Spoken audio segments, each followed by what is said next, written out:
April. How are you? Hi, Lynnette. I'm well. How are you? I'm good. I'm kind of really excited that you wanted to share your experience in Thailand. And currently, where are you at now?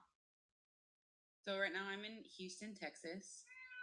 Oh, the cat. Well, I mean, I'm on a farm in Montgomery in Texas now, but living Okay, in Houston. cool. Okay, so originally, I guess for those of you who don't know, I can go ahead and start. She did teaching abroad in Thailand about how many? 2 years ago now, right? It was 1 year, almost a year ago. I haven't Almost been a year back ago. Okay. there All yet. right. So where are you originally from? I grew up in Kalamazoo, Michigan. So I moved to Texas, to Houston to go to undergrad at U of H when I was 20.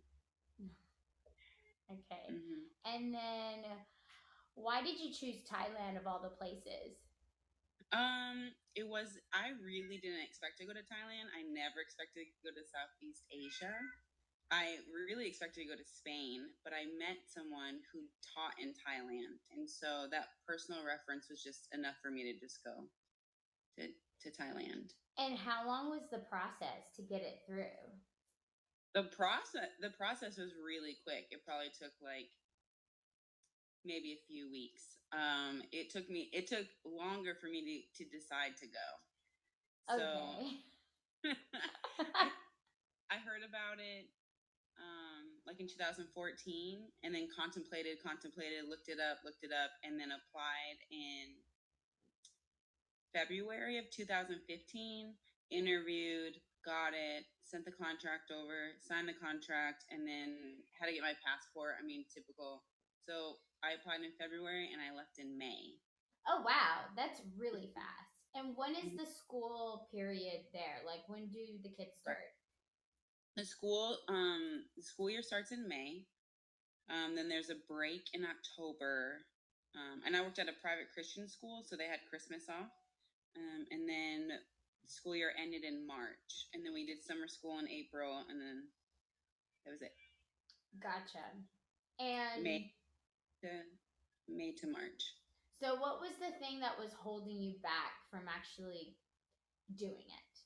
I was applying for a program here, an internship here in the States. So I gave it one more shot. I think I applied for an internship in child life. I think you remember me telling you I was trying Yeah, to. that's right. I remember that. And so I gave it one more shot because I just started working at Texas Children's Hospital. And then I was like, let me try and apply one more time. And I didn't get it. And then I thought, I'll just have to apply when I get back. I'm just have to go.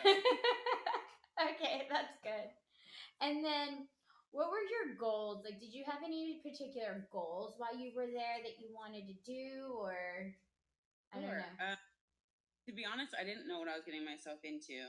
I didn't know anything about the Asian culture. So I bought a book, but reading it, it didn't really mean anything to me because it was so far out of my element. Right. I went to because I wanted to teach little kiddos, and I taught in the nursery and kindergarten, and I wanted to immerse myself in another culture. I wanted to learn another language and just see how things are done differently. Okay, gotcha. hmm And then what were the things, for example, that really that where you finally were like, okay, I kind of get a little bit of the culture. Like, when was that moment? I mean, it's a gradual process. It probably maybe when I was leaving after after 2 years of being there. Yeah. I mean, so much is happening, and I went so far away. Um, I met so many people from all over the world. I don't know. It doesn't happen all at once. It just happens little by little, I guess. Okay, gotcha. Yeah, I mean, I can definitely see that. I feel like what's out there is people don't really realize that it is a gradual process and it's not hmm by all means easy. Like hmm it's definitely a weird process. But what I did you have any expectations or assumptions when you moved there or So earlier, I said I got a personal reference from someone that worked there, and he kind of told me a little bit that there's a large foreign population. So that made me feel comfortable. okay. He said that there are people that are leaving as other teachers are coming in, and so you can like buy a motorbike from a foreigner. You can rent a house from a foreigner. So I already kind of felt safe as far as that expectation. Okay. I was a little bit nervous about using my credit card or things like that, but I took like a lot of cash with me, like that I got from the bank here. I got Thai baht. Okay. Took a lot of preparation, Is but there an issue with that in Thailand with the credit cards or something that? not unlike anywhere else in the world. I mean, I think I had a couple friends that had some issues, but that happens here too. Yeah. Okay. Well, that's good to Um, know because I mean, we don't really have that issue. I don't know. In Spain, it's not like that. They're extremely strict with the cards, and mhm, so it's just kind of nice to know from like a different culture, a different standpoint.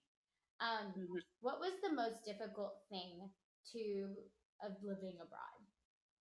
Okay, so there's I don't know a lot of different things, and they go from like on a scale of 1 to 10. So the very first thing I remember was like music. I used to listen to Pandora here, and at the time they didn't have Pandora. You couldn't access Pandora over there, so I was like, what do I do? I'm gonna die. Then so you find other things. I guess I could access 8 tracks. Then I got YouTube. More difficult things. I had to drive on the left side of the road. Oh, how was that? Yeah, it was fun. I mean, you just have to look around and see what everyone else is doing, and then you can do it. Yeah. Um, what else was difficult? Sometimes talking to my family, it's 12 hours ahead, so I could only talk to them 7 a.m. or 7 p.m. Right. Um, and then I don't know if you want to. I'll say what was most challenging was that culturally, the Thai culture does allow like corporal punishment. Oh, Corporal okay.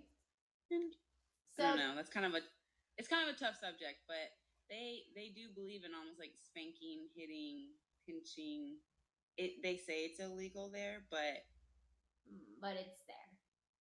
Well, but it is there. that And is so good to that know. That's good to know because I think that a lot of teachers, when they teach abroad, they have all these expectations from different cultures. And then, for example, in Spain, one of the things is that the kids are constantly touching you. They're very affectionate. For our culture, we're like, oh my God, I'm going to get fired. Like, don't hug me like that. Side hug. And so it's good to know that, you know what I mean? It was one of the things I had the hardest time adapting to, but then I got used to it. But that's it's good to know that's still going on in a way. it is. So foreigners are not allowed to do it. So like and obviously I wouldn't want to do it. I don't agree with it. In my education in our culture, Mm-hmm. we're more advanced in research and things like that. But the Thai teachers do it, and some of them won't do it in front of the foreigners because they know that we're not comfortable with it. But I had a couple issues, and I really didn't know what to do. Sometimes people say if you're like you're part of the what's going on, and so it was really difficult for me to kind of think about this is their culture. How would I approach it? They're very passive aggressive in a way. So if there is an issue, it's not lay it out on the table and let's talk about like the white Like elephant in the direct. room. It Yeah. not like that. That was kind of difficult. Um, I mean, not too difficult for me to leave, but definitely something that I like found a resolution to. Right. Okay. And what was the Kind best of unnerving. experience?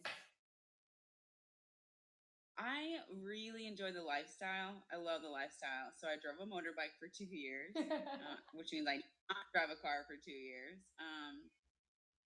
Then there's street food everywhere, fresh food everywhere, fresh fruit, fresh everything.